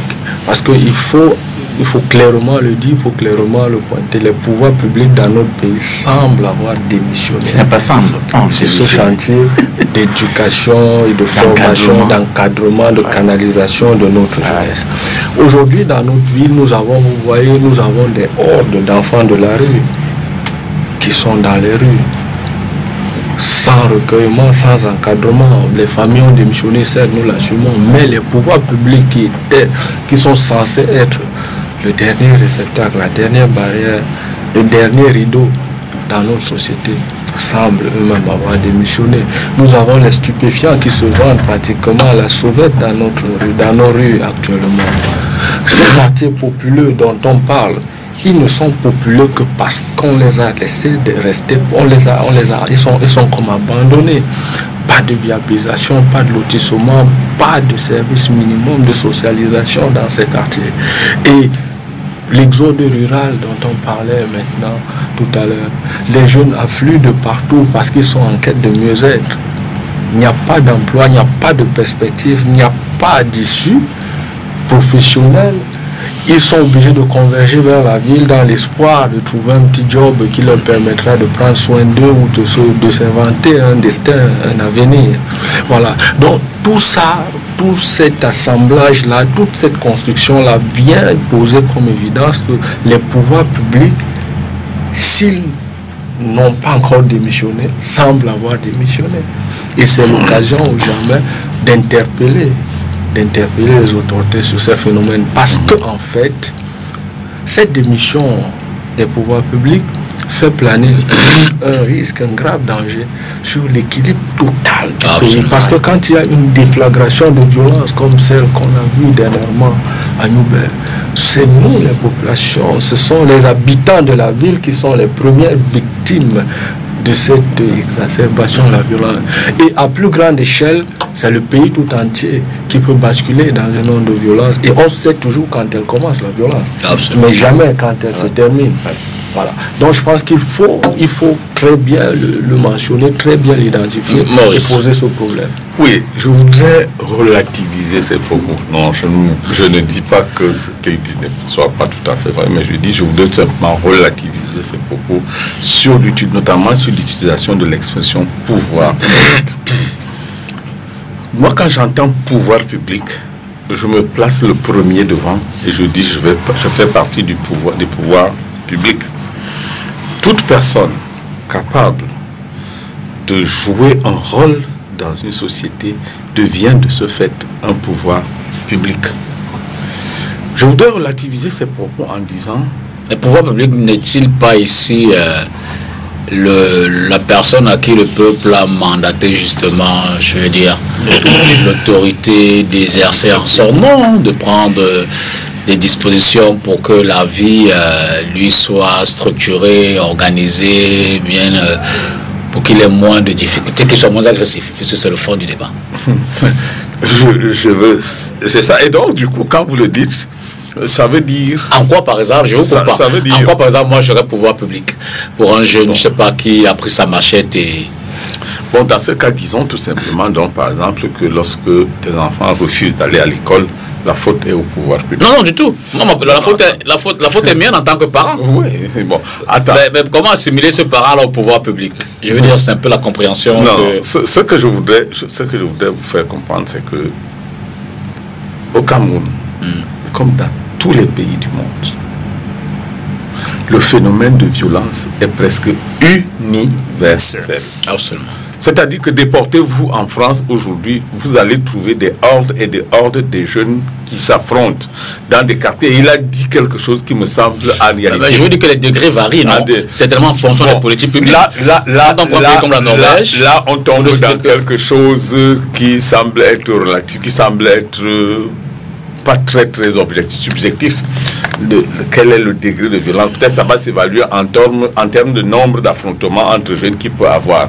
Mais je vais vous dire, il n'y a pas un jour qui se passe en France, faites-y un tour, interrogez les statistiques, il n'y a pas un jour en France qui passe sans qu'on vous dise que dans tel quartier, il y a eu un affrontement entre les jeunes d'ici et de là. Dans telle zone, il y a eu un affrontement entre les forces de l'ordre et les jeunes. C'est pour dire, et je voudrais qu'on reste sur ce qui est objectif et universel. C'est-à-dire que les tranches des jeunes, c'est une tranche très violentogène, c'est-à-dire que prédisposée à la violence, et donc à ça il faut encadrer, et chaque État trouve ses méthodes pour essayer d'affronter, de calmer cela. Je voudrais que l'on comprenne aussi que En fait, nous, ce qu'on appelle généralement des parents, on appelle les parents, sont ceux par qui la violence va être combattue au premier niveau et qui vont accompagner donc justement ce qu'on appelle les pouvoirs, ce que vous appelez les pouvoirs publics dans la lutte contre cette violence. La violence n'est pas, je veux dire quoi, lorsque votre enfant sort de chez vous et qu'il va poser un acte, on ne peut pas dans ce cas demander par exemple à un surveillant général dans un lycée qu'il fasse. Mais par contre, je veux bien qu'on comprenne que si les pouvoirs publics multiplient des stratégies pour apporter des réponses aux questions et aux problèmes des jeunes, en ce moment, si on aborde le problème sous cet angle-là, je crois qu'en ce moment, on peut trouver une faille bien appropriée. Si on dit par exemple que le taux de chômage actuellement dans notre pays a atteint des proportions assez alarmantes. Et ceci peut être un échec des pouvoirs publics sur la politique de création des emplois. Là, l'État porte sa responsabilité. Mais je voudrais que cette responsabilité soit partagée. Partagée, c'est-à-dire que ce n'est pas les pouvoirs publics ne doivent pas être indexés comme les acteurs majeurs de la violence, mais comme des structures comme les autres qui peuvent, si elles sont défaillantes, toutes les familles ne sont pas susceptibles de créer des enfants violents. Il y a des familles où des enfants sortent vraiment, c'est des enfants rangés. En fait, c'est parti du constat selon lequel on a identifié certaines causes. Alors, je ne parle pas au nom de l'État. Hein. Non, mais bien sûr, nous sommes... Justement, moi, je comprends, je comprends parfaitement. Non, je dis, on ne dépose pas, on ne repose pas tout le fardeau sur le dos des pouvoirs de l'État. Non, ça, c'est pas envisagé, c'est pas possible. Mais on estime, on est dans un exercice d'identification de causes. Et il serait bien que nous soyons exhaustifs. C'est pour ça que je me dis, on a parlé des familles, on a parlé de l'école, on a parlé de la société, mais je pense que les pouvoirs publics sont un maillon important dans cette chaîne de sécurisation des couches sociales dans notre pays, dans notre société. Tout à fait. Et ne pas les identifier dans ce cas particulier. Non, on ne peut pas ne pas les identifier. C'est les premiers actes. En réalité, voilà, si on analyse même l'échelle des responsabilités, vous allez voir que l'État, alors les gouvernants. Allons-y, essayez de nous faire un aperçu. Les gouvernants sont en premier parce que les causes identifiées en famille sont dues à quoi? On a aussi vu là, on a vu les familles monoparentales, les familles appauvries, les familles machin. Qui est responsable? L'État a une part de responsabilité dans ça. Ces enfants qui accouchent, comment on appelle ça, les naissances précoces là. Ces enfants, ces jeunes filles qui accouchent tous parce que les familles sont appauvries et tout ça, il y a une responsabilité de l'État. Si on remonte au niveau de l'école, dont on dit aujourd'hui qu'il y a un problème d'encadrement, la qualité des enseignements, la qualité de l'encadrement des enfants et tout ça, la qualité de l'éducation. Là aussi, l'État a une responsabilité dans la qualité. Maintenant, il y a la question sociale elle-même.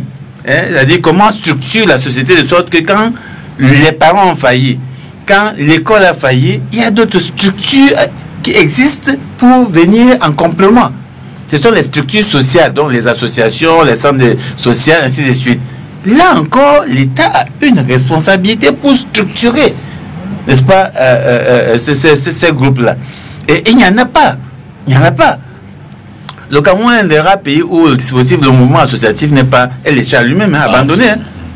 Si vous demandez, moi je suis responsable d'ONG, je vous demandez quel est votre ministère de tutelle, moi je ne connais pas. Association. Oui. Il y a le ministère, il y a la MINAS. Il y a le MINAS. Ah, pardon. Il y a le MINAS. Et il y a qui encore? Ah, mais c'est déjà ça, parce qu'il y a le MINAS. Non, ça. On n'a pas un ministère. Alors, par contre, officiellement, on va vous dire, c'est le MINEPAT. Ah, oui, c'est le MINEPAT qui a une direction pour les ONG. Ah bon? Ben oui, qui a une direction pour les ONG. Il y a une direction pour les ONG, mais qui ne fonctionne pas. qui ne fonctionne pas. D'autres vont vous dire c'est le MINJEC pour les associations des jeunes. Voilà.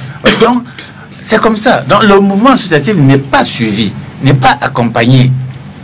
Hein? Or, le mouvement associatif, c'est, n'est-ce pas, le moyen alternatif qui vient en complément quand la famille a failli, l'école a failli, ainsi de suite. Il y a les dispositifs étatiques d'encadrement des jeunes, des centres culturels et autres. Ça n'existe pas. Ça n'existe pas.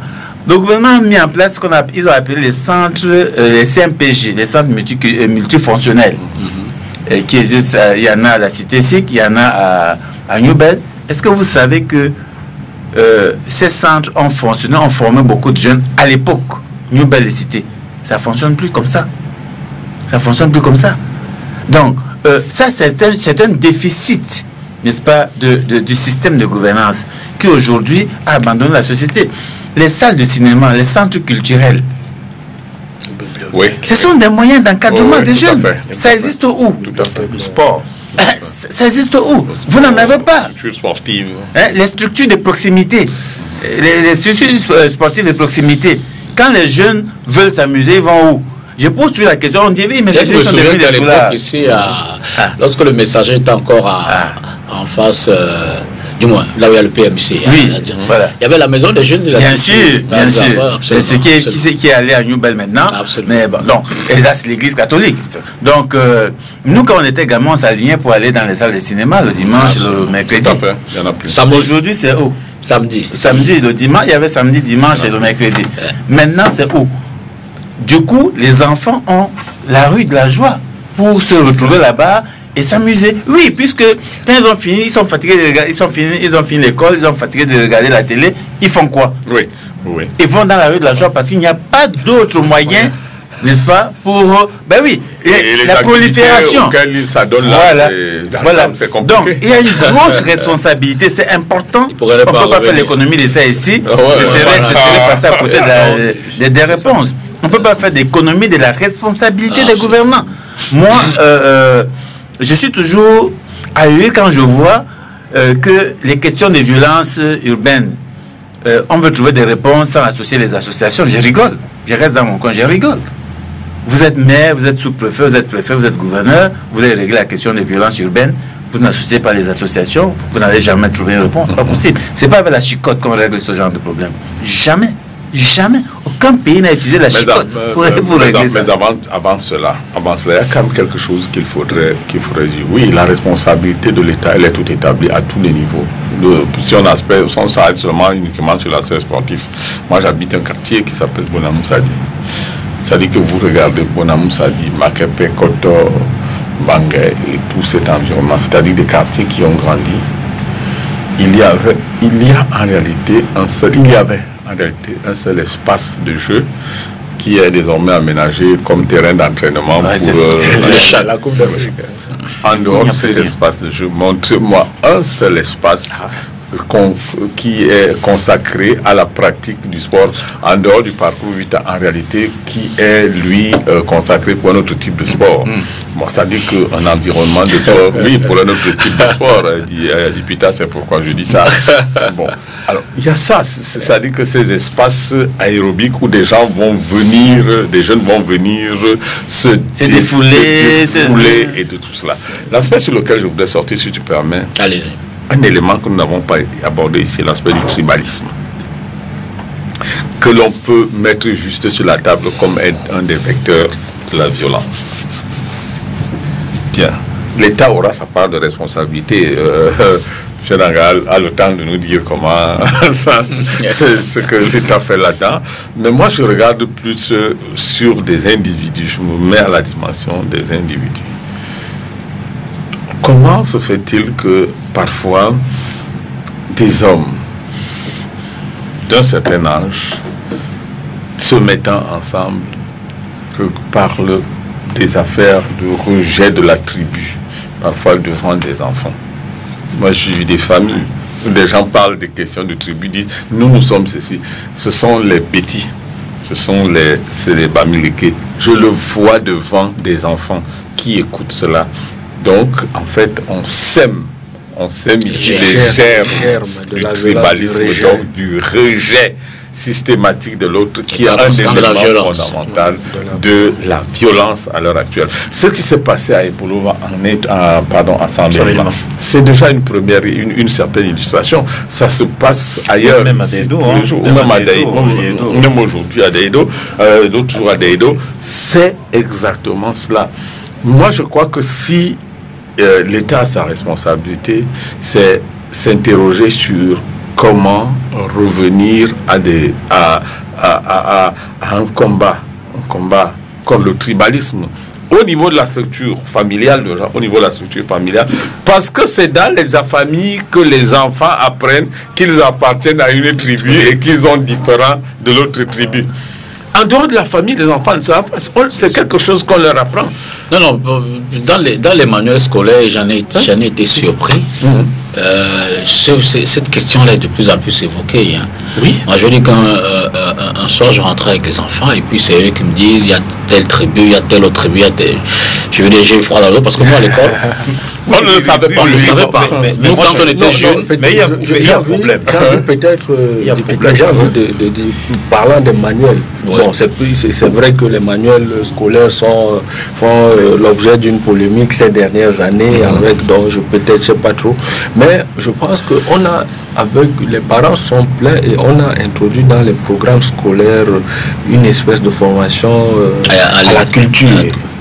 Pas au tribalisme ou pas à la tribu, mais à la culture. Parce qu'on a réalisé que beaucoup de nos jeunes, de nos enfants naissent en ville, grandissent en ville et sont culturellement dessouchés.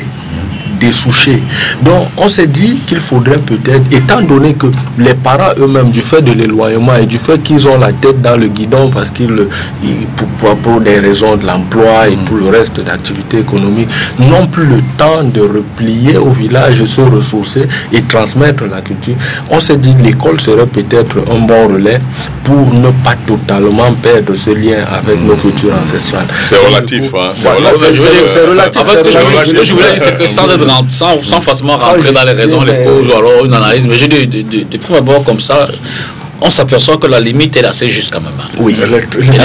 Parce que je vous dis, mon fils est rentré et disait non, chez nous c'est comme ça, on mange de dolé, et puis chez les autres c'est comme ça. Mais j'ai eu froid d'eau.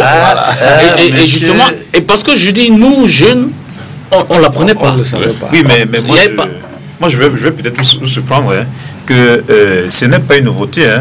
Ce n'est pas une nouveauté, parler du tribalisme et de l'intégration nationale dans nos manières, que ça a toujours existé. Mais à la seule différence que c'est aujourd'hui que les gens s'aperçoivent que c'est dans les programmes. Moi, par exemple, j'enseigne l'histoire, j'enseigne l'UCM, l'éducation à la citoyenneté. Si vous regardez l'ancien programme de 4e, on parlait déjà de l'intégration nationale. On parlait de la musique, comment la musique, comment le sport, et ainsi de suite. Bon, mais c'est parce qu'aujourd'hui, même le problème de vivre ensemble. Mais les gens ont toujours vécu ensemble. Mais comment se fait-il qu'aujourd'hui on parle plus de vivre ensemble, mais il y a plus de problèmes? Mais c'est parce que le tout n'est pas seulement de parler des manuels, bien parce qu'on en parle à l'école. Comme M. Somo évoqué tout à l'heure, dans la famille, qu'est-ce que les parents se disent lorsque les enfants sont assis? Il y a problème. C'est-à-dire qu'on a toujours tendance à développer un discours où c'est ma tribu qui est la plus forte. L'autre est différent de moi, l'autre n'est pas si c'est là. Oui, mais les anciens manuels abordaient la question de la tribalité, qui est une question noble. Absolument. Noble. C'est-à-dire que fondamentalement, comme tu disais depuis tard, c'est bien qu'un enfant sache que je suis né des parents dont originaire de tel village, dont de la tribu de ceci et de la tribu, c'est son histoire. C'est la tribalité. Elle doit être connue. Je connais ma tribalité, mais le problème c'est quand la tribalité cède le pas au tribalisme, qui devient ici là une doctrine d'exclusion de l'autre ou de rabaissement de l'autre pour l'élévation d'une tribu qui serait supérieure aux autres. Et lorsque cette approche est reprise au niveau du noyau familial et posée comme un modèle, attention, si tu as affaire à un Bamileke, il faut savoir que ces Bamileke, ils sont comme ci, ils sont comme ça. Ça, c'est des discours qu'on entend dans des familles. Alors, ces discours vont donc mettre dans ces germes-là et qu'on dit non. La tribalité, c'est quelque chose de normal. La tribalité, c'est la langue. langue que nous parlons. On veut bien que nos enfants reviennent à leur langue maternelle. Hein? Dans nos livres d'éducation civique, on parlait de tout ça. On nous parlait du tribalisme comme étant un fléau. C'est-à-dire que la leçon était les fléaux contre la patrie sont le tribalisme. Ça c'est vrai en plus. C'est vrai. Est-ce qu'il y a un manuel qui dit encore ces choses-là? Non. Alors venons-en aux solutions. Je dis que pour retrouver amoureux le thème, on y est. Non pas qu'on est parti. Paix sociale, y a-t-il péril en la demeure? On a fait l'état des lieux, on a spéculé sur les causes, on a identifié les responsabilités, on a même pris des exemples. Alors maintenant, c'est dire à la société ce qu'on fait pour apaiser et peut-être non pas éradiquer, puisqu'il faut toujours des organes, des ONG, des services sociaux et autres, mais pour nous ramener au moins au niveau raisonnable. Pour atténuer, revenir à un environnement un peu plus serein et vivable, où on n'a plus systématiquement peur de se retrouver dans la rue, à être agressé, de dire des mots à son vis-à-vis. Bref, je veux dire, quelles sont les solutions qu'on peut aujourd'hui évoquer dans ce sens-là, Christian? Je commence par oui, moi je crois qu'ici nous avons des solutions à deux niveaux. On peut parler ici des solutions d'ordre étatique ou bien institutionnel, où l'État, n'est-ce pas, est ici comme le premier maillon de solutions et il peut également avoir d'autres solutions qui peuvent être d'ordre familial ou bien d'autres mesures qu'on peut prendre, parce que c'est l'État qui définit la politique de c'est pas quoi de son pays. C'est l'État qui devait mettre sur pied les institutions pour essayer de niveler tout ce que nous avons aujourd'hui dans la société. Bon, c'est pour ça que l'État devait par exemple donner un plus au niveau des structures éducatives, l'école, donner plus de tonus aux associations, comme le disait M. Nanga. Dans les mairies, par exemple, comme dans des établissements scolaires, il devait y avoir des psychologues, des services où il y a des psychologues. Bon, aujourd'hui, l'État a fait ses efforts. Nous avons les conseils d'orientation, mais qui ne sont pas les psychologues. Ils ne sont pas les psychologues. Donc, il fallait des psychologues dans des établissements scolaires et même dans des mairies. Non, vous vous trompez là, monsieur. Tous les conseillers d'orientation. Moi, j'en suis un. Oui, mais moi, j'en suis un. J'ai tout un bagage de diplôme de psychologie comme ça. J'ai été admis sur la base du fait que j'étais psychologue. Je ne suis même pas passé par un concours pour cette formation à l'école normale supérieure. Le contenu, parce que je suis un des formateurs du conseil d'orientation actuellement à l'école normale de Douala où j'enseigne, c'est une dose d'enseignement de psychologie qui constitue la base de la formation. C'est catastrophique si les conseillers d'orientation ne sont pas psychologues, c'est catastrophique. C'est catastrophique. C'est des psychologues fondamentalement, c'est-à-dire que la base du contenu de leur formation, quand c'était 3 ans ici là, c'était 2 ans de formation dans des disciplines de psychologie et 1 an d'apprentissage du métier de counseling. Voilà. Bon, du moins, donc peut-être il faudrait faire très attention. Me tromper, mais je dis, oui, là vous êtes trompé. Nous tous avons été dans les lycées, on a vu par exemple les conseils d'orientation plus sur l'orientation des élèves en fonction de ces. Il y a ce qu'on appelle le counseling. Parce que les missions d'un conseiller d'orientation, la première mission, c'est le counseling. La deuxième mission, c'est l'orientation. Et la troisième mission, c'est la participation aux activités administratives de l'institution. Alors, la dimension counseling, c'est là où tout son bagage psychologique est mis en branle.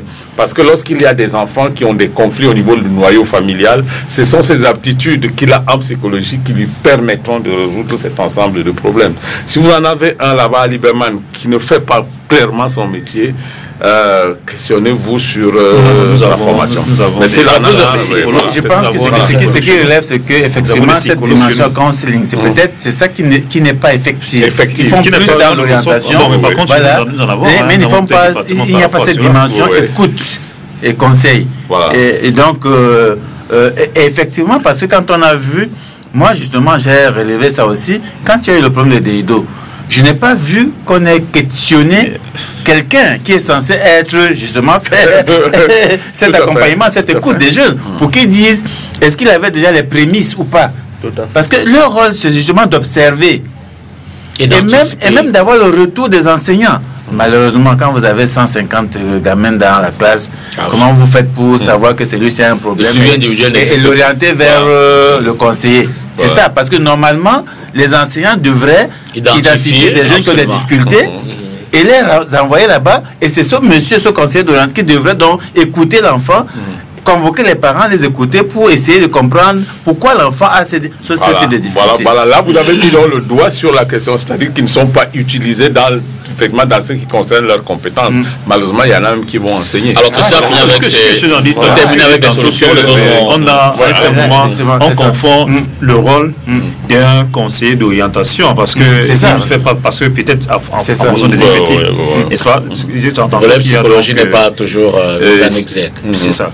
Bon, c'est pour ça que je disais tantôt qu'il y a des mesures étatiques qui sont mises sur pied par l'État dans des établissements scolaires, qu'on peut également retrouver des structures qui peuvent par exemple appuyer les associations dans leur rôle. La famille également, parce que tout à l'heure, monsieur Nanga a essayé de faire ce rapport entre les problèmes des familles ainsi que le rôle, n'est-ce pas, de l'État, pour dire que parfois ces problèmes découlent, n'est-ce pas, des pouvoirs publics qui parfois ne donnent pas suffisamment de moyens aux parents de prendre en charge leur progéniture.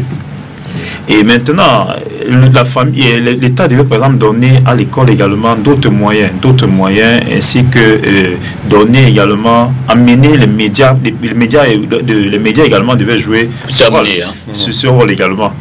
Donc en fonction parfois certains débats, parfois certaines émissions, il y a des chaînes concurrentes ici qui parfois ont des programmes pour éduquer par exemple des jeunes. Sur les solutions. Bon, moi je pense que la question elle est tellement importante qu'elle exige en fait l'implication de tous. Elle exige l'implication de tous parce que en cas de déflagration dans notre pays, en fait nous subirons tous les conséquences. Personne ne sera épargné. Personne ne sera épargné. Donc il faudrait que l'État s'implique davantage dans l'encadrement et la formation de la jeunesse dans notre pays. Il faudrait que des structures de socialisation telles que des aires de sport, telles qu'on le disait maintenant, soient davantage construites dans des quartiers afin que les jeunes aient des espaces. À l'époque, on avait les mercredis après-midi, on était en période de demi-temps, donc je dis qu'il y avait même du temps. Aujourd'hui, les enfants rentrent à 15h30, à peine ils ont mangé un peu de sieste, il faut reprendre les cahiers, et puis le cycle est revenu, ça ne respire plus dans le... Donc les aires de sport, les espaces culturels, les bibliothèques sont ces infrastructures-là qu'on devrait retrouver dans nos quartiers pour permettre aux jeunes de se canaliser et trouver leur voie. Ça, c'est le premier pan de solution. La deuxième piste de solution que je propose au pouvoir public, c'est qu'il faudrait une sensibilisation de masse. On a souvent vu sur les médias publics des publicités, du moins sur les impôts, appelant les Camerounais à payer leurs impôts, et ainsi de suite. Je pense que l'interpellation des jeunes et des Camerounais à un retour aux valeurs civiques et civiles qui ont toujours fondé, caractérisé notre pays est urgente. Il faudrait que les pouvoirs publics puissent implémenter ou puissent lancer des campagnes de masse de sensibilisation de la jeunesse à un retour à la civilité. Ça, c'est la deuxième piste de solution. Maintenant, il y a d'autres corps sociaux, il y a d'autres institutions sociales dans notre pays, telles que l'Église, dans toutes ses composantes, dans toutes ses obédiences. Il faudrait que l'Église davantage, puisqu'elle a souvent été l'Église construite, elle a construit des hôpitaux, des écoles, des espaces de loisirs. Il faudrait que l'Église revienne en première ligne dans ce chantier d'éducation, d'encadrement. Maintenant, la société civile, on a eu dans ce pays des associations, des groupes de jeunes, on a notamment les scouts. Les scouts, oui. Des scouts, c'était des nids d'encadrement, des nids de formation, d'éducation de la jeunesse aux valeurs civiques. Scouts toujours prêts. Voilà. On a envie de demander, mais qu'est-ce qui s'est passé? C'est des choses qu'on devrait ressusciter. C'est des concepts qu'on devrait ressusciter et inciter la jeunesse à les adopter, à se les approprier. Maintenant, le dernier point que je voudrais évoquer ici, avant ou l'avant-dernier, c'est que la jeunesse dans notre pays est culturellement ou tend à culturellement se dessoucher totalement. Cette coupure, cette rupture de nos valeurs avec nos valeurs culturelles, traditionnelles, ancestrales, démontre que nous sommes une société qui est en train de se déliter. Il faut qu'on essaye de trouver par quelques moyens possibles le moyen de se reconnecter à nos valeurs culturelles. Parce que dans nos valeurs culturelles, on a toujours promu le respect de l'aîné, le respect de l'environnement, bref, le respect de la société du bien. Donc il faut l'encourager. Et maintenant, enfin, il y a la famille. Il faudrait que la famille qu'elle retrouve sa place dans la société. S'il vous plaît, monsieur, si vous pouvez donner rien qu'en 2 mots, pour dire avant qu'on oublie, peut-être qu'on n'a pas évoqué cela, parmi les solutions également que l'État devrait apporter, il y a également combattre la consommation des stupéfiants. Absolument. Qui fait vraiment problème. Et il a évoqué également tout à l'heure de la culture, parce que l'État devait également associer les associations traditionnelles telles que le Ngondo aujourd'hui avec les enfants stupéfiants et même alcool. Pardon, stupéfiants et même alcool. Philippe Nanga. Non, je crois qu'il faut repenser notre société dans sa globalité. Moi, je vais pointer du doigt le système de gouvernance qui doit être repensé. Aujourd'hui, les conflits politiques, la compétition politique, n'est-ce pas, qui instrumentalise la tribu, pose un problème, contribue aussi à la déflagration du tissu social. Donc, il faut faire attention.